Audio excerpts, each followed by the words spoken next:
Hi, it's Thursday, February 6th, 2014. I'm Jeremy Shea, the producer of Gavel, Alaska. This is my co-anchor today, Lota, the yellow lab, office dog.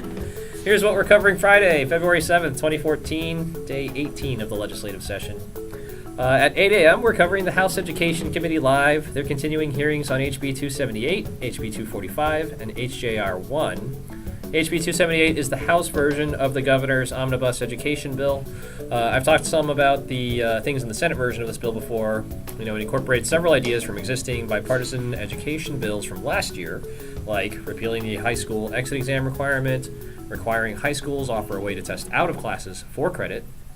It also makes creating charter schools easier and increases the base student allocation, or BSA. Oh no, stay, Lota, stay, come on, sit up. Well, my co-anchor has left his position. He's still around, but let me get on with the rundown. So the BSA, again, that's the $5,600-ish base that the state pays local school districts per pupil for schools. We're still in House Education. HB 245 is the one by North Pole Republican Tammy Wilson that opens a huge can of worms over state versus local, municipal, or borough funding of schools. It lowers the minimum contribution local municipalities or boroughs must pay to their local school districts to zero. And it also lowers the ceiling, the maximum amount they can pay to local school districts. So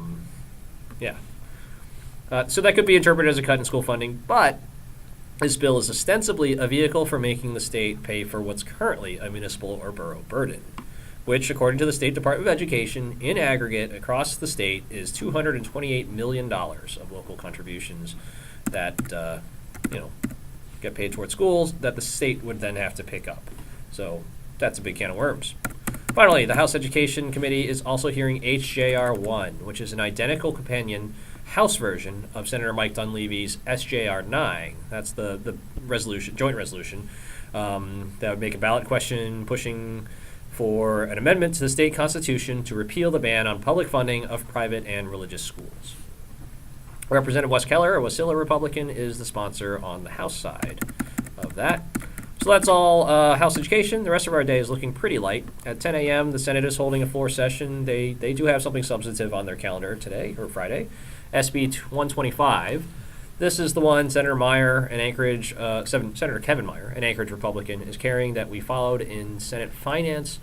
This is the bill that would shoot down pay increases for the governor, lieutenant governor, and department heads that would otherwise go into effect per the recommendations of the State Officers Compensation Committee.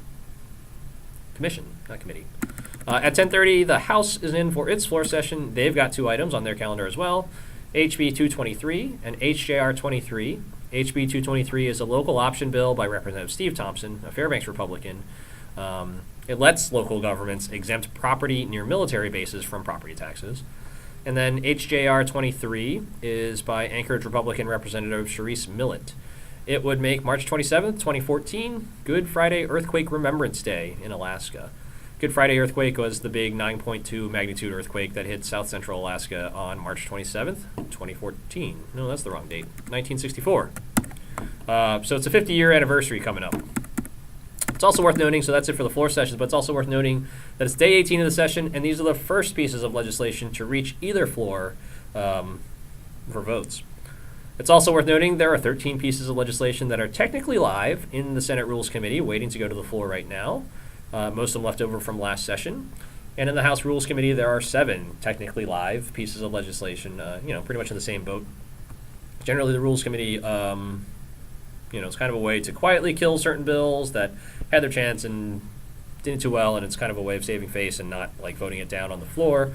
It's also a place where after a piece of legislation's gone through all of its committee referrals, where it can basically be delayed until the requisite number of votes get lined up to pass a piece of legislation, because very rarely does anything get voted down on the House or Senate floor. More on that on the ebook if we ever get it published. In the afternoon, we're covering the House Finance Committee at 1:30. There's some presentations on the operating budget. That's ongoing. At 3:30 p.m., we're following Senate Resources, where they're hearing the governor's natural gas pipeline bill, SB 138, which is, of course, a big, big deal for Alaska if it were to come together. Tons of money involved. One of these days, I'll do a history lesson on natural gas and attempts to build a natural gas pipeline in Alaska, but not tonight.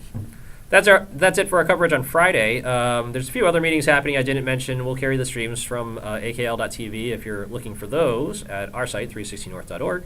And there's one weekend meeting on Saturday, a 9 a.m. Senate Resources Committee. Their agenda looks pretty meaty, but I'm leaning toward not covering it for TV and just picking up the akl.tv stream for the web. Yeah. Okay, here's my contact information. If you want to get in touch with me, feel free to comment and ask questions. Good night. And Lota's gone, so Lota can't say good night. Okay. Good night.